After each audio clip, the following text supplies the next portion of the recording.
Hello guys, welcome back to my channel. आज हम लोग एक ऐसे टॉपिक के ऊपर बात करेंगे जिसकी वजह से आप लोग 100% प्रॉफिटेबल ट्रेडर बन सकते हैं अगर आप इन सब चीज़ों को फॉलो करते हैं तो आज का जो हमारा टॉपिक है वो बहुत ही यूनिक है, ट्रेडिंग से रिलेटेड।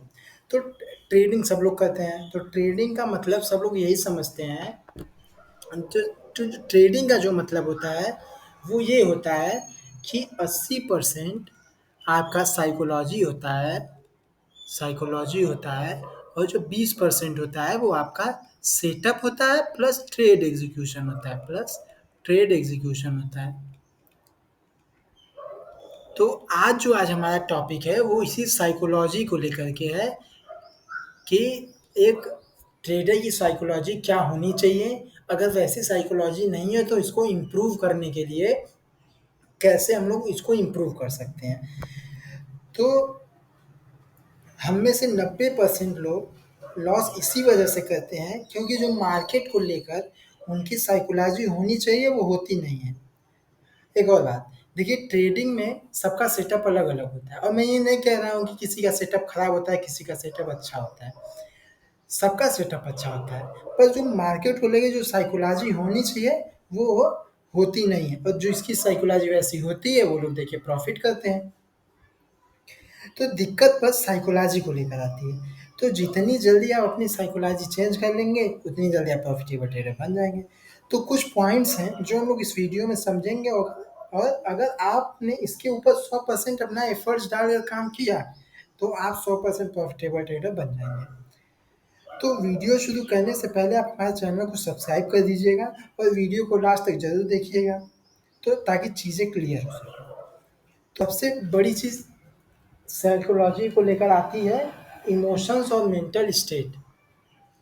इमोशंस और मेंटल स्टेट, जो इमोशंस होते हैं वो एक सिग्निफिकेंट रोल, और जो इमोशंस और मेंटल स्टेट ये जो दो चीज़ें हैं ये एक सिग्निफिकेंट रोल प्ले करती हैं मार्केट को डिटरमाइन करने में कि एक ट्रेडर कैसे रिएक्ट कर रहा है मार्केट के फ्लक्चुएशंस को, और कैसे रिस्क मैनेज कर रहा है, कैसे रिस्क हैंडल कर रहा है, और अपने ट्रेड को कैसे एग्जीक्यूट कर रहा है।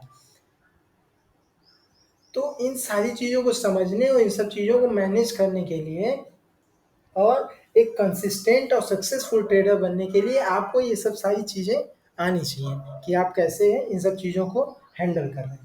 तो सबसे पहला टॉपिक आता है इमोशंस। इमोशंस में देखिए तीन चीज़ें हैं, चार चीज़ें आती हैं। पहली होती है फियर। फियर फियर दूसरा होता है ग्रीड, और तीसरा होता है यूफोरिया और पैनिक। यूफोरिया एंड पैनिक, ये तीन चीज़ें होती हैं। फियर मतलब डर, ग्रीड मतलब लालच, यूफोरिया मतलब उत्साह, और पैनिक मतलब घबराहट। जब कोई ट्रेड लेते टाइम ये चारों चीज़ें अगर आ रही हैं तो समझिए कि वो ट्रेड गलत है। अगर कोई ट्रेड लेने गए आप डर रहे हैं कि उस ट्रेड का क्या लास्ट में क्या उसका रिजल्ट आएगा, या अगर आप प्रॉफिट में हैं तो आप और ग्रीड कर रहे हैं, लालच कर रहे हैं कि हमको अभी और पैसे चाहिए। और अगर कोई ट्रेड आप उत्साह में अगर ले रहे हैं, जैसे आपको जैसे उसको कहते हैं इमोशनल ट्रेड्स, जिसको कहते हैं उत्साह में आकर ट्रेड ले रहे हैं, तो ये चीज़ें भी आपको कंट्रोल करनी है। और ट्रेड लेने के बाद आपको घबराना नहीं है। कब तक? जब तक मार्केट आपका एसएल ना खा जाए या मार्केट आपका टारगेट में लेके जाए। ये दो दो चीज़ें होने तक आपको उस ट्रेड में रुकना है, आपको घबराना नहीं है। दूसरी चीज़ आती है रिस्क टॉलरेंस। रिस्क टॉलरेंस क्या होता है? सारी चीज़ें मैं शुरुआत से क्लियर कर रहा हूँ और इन सब चीज़ों का ध्यान दीजिएगा आप लोग, और देखिएगा आप एक सक्सेसफुल ट्रेडर जरूर बन जाएंगे। तो दूसरी चीज़ होती है रिस्क टॉलरेंस। रिस्क टॉलरेंस क्या होता है? रिस्क टॉलरेंस मतलब कि मार्केट में कई तरह के लोग होते हैं और सबका एक अपना अपना इंडिविजुअल फाइनेंशियल सिचुएशंस होती हैं सबकी। जैसे कोई है जो कि 10,000 रुपये से ट्रेडिंग कर रहा है, कोई है 1 लाख रुपए से कर रहा है, कोई है 1 करोड़ से कर रहा है, कोई है 5 करोड़ से कर रहा है। तो सबके लिए जो सबके लिए रिस्क है वो अलग अलग। जो 10,000 के लिए रिस्क है वो 1,000 रुपये का हो सकता है, जो 1 लाख का फंड है जिसके पास, उसके लिए 2000 3000 5000 का हो सकता है, जो इसका 1 करोड़ का उसके लिए 1 2 3 लाख भी हो सकता है। तो जो आपका रिस्क है वो अलग अलग होता है, सब पर्सन का, सबका अपना इंडिविजुअल अलग अलग फाइनेंशियल सिचुएशंस होती हैं, और उसके हिसाब से वो लोग चीज़ें लेके चलते हैं। दूसरा, आपकी पर्सनालिटी कैसी है, आप उस हिसाब से ट्रेड लेंगे। आपका पास्ट एक्सपीरियंस क्या है, जैसे बहुत लोग आते हैं 1 हफ्ते ही होता है ट्रेडिंग में उतरे हुए, और वो लोग 50,000 रुपये 1 लाख रुपये से ट्रेड करने उतर आते हैं। तो ये सारी चीज़ें हमको नहीं करनी है, हमको हमेशा समझना है अपना रिस्क, कि अभी हम तो नए हैं, अभी 1 हफ्ता हुआ है हमको, तो हम 5,000 रुपये से शुरुआत करते हैं, समझ रहे हैं। तो हमको अपना रिस्क समझना है। और सबसे बड़ी चीज़ कि अगर आप अपना रिस्क टॉलरेंस समझ रहे हैं, तो आपको कई सारी चीज़ों में मदद मिलेगी। जैसे पहली चीज़, आप पोजीशन साइजिंग सही से करेंगे, पोजीशन साइजिंग में आपको मदद मिलेगी। दूसरी चीज़, आपको रिस्क मैनेजमेंट स्ट्रेटजीज़ भी आपकी जो रहेंगी वो रिस्क मैनेजमेंट स्ट्रेटजीज़ में बनाने में आपको मदद मिलेगी। तो रिस्क टॉलरेंस इस तरह से ज़रूरी है। तीसरी सबसे बड़ी चीज़ है डिसिप्लिन।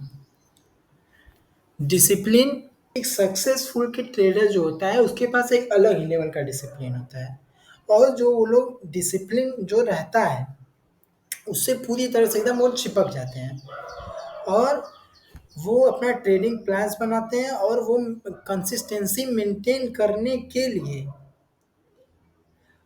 डिसिप्लिन में ज़्यादातर कोशिश करते हैं कि वो डिसिप्लिन में रहें, जिससे कि और डिसिप्लिन को मेंटेन करने के लिए ट्रेडिंग प्लान्स बनाते हैं, और कंसिस्टेंसी मेंटेन भी उसी वजह से उन लोगों का होता है। शॉर्ट टर्म फ्लक्चुएशंस होती है मार्केट में, उसको वो लोग ट्रेड नहीं करते हैं, और इन सारी चीज़ों को और इन सब डिसिप्लिन्स को वो लोग मेंटेन रखते हैं।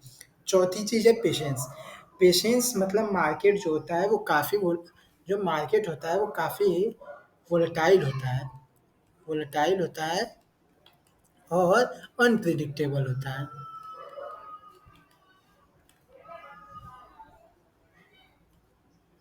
जो मार्केट होता है वो काफ़ी वोलेटाइल होता है और अनप्रिडिक्टेबल होता है। तो इसके लिए हमको क्या करना रहता है कि हमको मार्केट में पेशेंस के साथ बैठना पड़ता है, और जो राइट ट्रेडिंग अपॉर्चुनिटीज़ का हमको वेट करना रहता है कि मार्केट में राइट टाइम क्या है ट्रेड करने का, हमको उस अपॉर्चुनिटी का वेट करना है और पेशेंस के साथ बैठे रहना है। और सबसे बड़ी चीज़ कि हमको फोमो में आकर ट्रेड नहीं करना है। फोमो मतलब fear of missing out, fear of missing out. FOMO में आके हमको कोई भी ट्रेड नहीं लेना है, समझ गए। और हमको पेशेंस के साथ मार्केट में बैठे रहना है, और पूरा वेट करना है मार्केट में कि हमको एक राइट टाइम मिले ट्रेडिंग का। चौथी सबसे बड़ी चीज़ आती है माइंड सेट। किसी भी ट्रेडर का माइंड सेट क्या है, वो उसमें दो चीज़ें होती हैं। पहली कि आपका एक पॉजिटिव माइंड सेट होना चाहिए, पॉजिटिव माइंड सेट होना चाहिए। और दूसरा जो है आपका ग्रोथ ओरिएंटेड माइंड सेट होना चाहिए, ग्रोथ ओरिएंटेड माइंड सेट होना चाहिए। ये दो चीज़ें बड़ी ज़रूरी हैं माइंडसेट में आपके। और ये सारी चीज़ें, अगर ये दोनों चीज़ें आपकी हैं, पॉजिटिव माइंडसेट है और ग्रोथ ओरिएंटेड माइंडसेट है, तो ये हमको चैलेंजेस और लॉसेस फेस करने में काफ़ी मदद करती हैं, अगर आप पॉजिटिव माइंडसेट है और ग्रोथ ओरिएंटेड माइंडसेट है तो ये है कुछ ज़रूरी पॉइंट्स जो हर ट्रेडर फेस करता है ट्रेडिंग टाइम पर। तो कैसे हम लोग इन सारी चीज़ों को मैनेज करते हैं, कैसे हम इसको अपनी दिनचर्या में लाएँगे, तो इसके ऊपर भी कुछ 2-4 पॉइंट्स हैं जिसको मैं आप लोगों के सामने एक्सप्लेन करता हूँ। तो सबसे पहला पॉइंट आता है कि आप एक ट्रेडिंग प्लान बनाइए। पहला पहला आप क्या करिए कि सॉरी डेवलपिंग अ ट्रेडिंग प्लान। इससे क्या होगा, जैसे ये अगर आप कोई ट्रेडिंग प्लान पहले से बनाए हुए हैं तो ये आपको फोकस करने में मदद करेगा, और जो इमोशनल डिसीजन जो ले लेते हैं, जो इमोशंस में आके जो ट्रेड ले लेते हैं, उन सब चीज़ों से आप बचेंगे अगर आपका पहले से कोई ट्रेडिंग प्लान आपने बनाया है तो। दूसरा आता है रिस्क मैनेजमेंट। दूसरा आता है रिस्क मैनेजमेंट। रिस्क मैनेजमेंट, अगर आप प्रॉपर तरीके से आप कोई भी ट्रेड ले रहे हैं, उसमें प्रॉपर आपने एसएल लगाया है, प्रॉपर आपने टारगेट लगाया है, और आपने प्रॉपर पोजीशन साइजिंग की हुई है, तो ये सारी चीज़ें जो होती हैं वो इमोशनल, आपको इमोशनली जो स्ट्रेस रहता है उसको कम करती हैं। तो इसके लिए जो है, इसके लिए आपका रिस्क मैनेजमेंट बहुत ज़रूरी है कि आपको रिस्क मैनेज करके चलना है, जिसकी वजह से आप स्ट्रेस में ना आए और घबरा करके ट्रेड ना करें। चौथी चीज़ होती है जर्नलिंग। जर्नलिंग में क्या होता है कि जैसे आपने कोई ट्रेड लिया और उसका आप जर्नल बना रहे हैं। जर्नल इन द सेंस कि आपने कितने बाय किया, कितने पे सेल किया, आपका उस ट्रेड लेने के पीछे का लॉजिक क्या है? अगर ट्रेड गलत हो रहा है तो क्या लॉजिक है? अगर सही हो रहा है तो क्या लॉजिक है? तो इन सब चीज़ों का जर्नलिंग बनाइए। जर्नलिंग बनाने से क्या होगा कि मार्केट टाइम के बाद जब आप बैठेंगे उस चीज़ को पढ़ेंगे, तो आप रिव्यू कर पाएँगे अपने ट्रेड के पीछे। पैटर्न्स आइडेंटिफ़ाई कर पाएँगे, और जो आपका सक्सेस है या जो मिस्टेक्स है आप उससे सीखेंगे। और उसके बाद आता है एजुकेशन और प्रैक्टिस। आपको लर्निंग हमेशा करते रहनी है ट्रेडिंग में। ऐसा नहीं है कि आप बहुत बड़े विद्वान हो जाएँगे। आपको रोज़ सीखना है ट्रेडिंग में, और प्रैक्टिस लगातार करनी है। अगर आप नए ट्रेडर हैं तो आप रिस्क फ्री एनवायरनमेंट में जाके आप प्रैक्टिस करिए, जिससे कि आपका कॉन्फिडेंस बूस्ट होगा और मिस्टेक्स भी आपको पता चलेंगी कि क्या मिस्टेक्स कर रहे हैं। उसके बाद चीज़ें आती हैं ब्रेक। आपको ट्रेडिंग नहीं है कि ये नहीं है कि आप सवा 9 बजे बैठे, साढ़े 3 बजे तक लगातार आप ट्रेडिंग करें। बीच-बीच में ब्रेक भी लेते रहिए, जो कि आपको मेंटल क्लैरिटी मेंटेन करती हैं, और आपका दिमाग शांत रहेगा तो आप ट्रेड लेने में आपको चीज़ें आसान पड़ेंगी। तो इस वीडियो में सिर्फ़ इतना ही, और कमेंट करके ज़रूर बताइएगा कि आपको वीडियो कैसी लगी। धन्यवाद।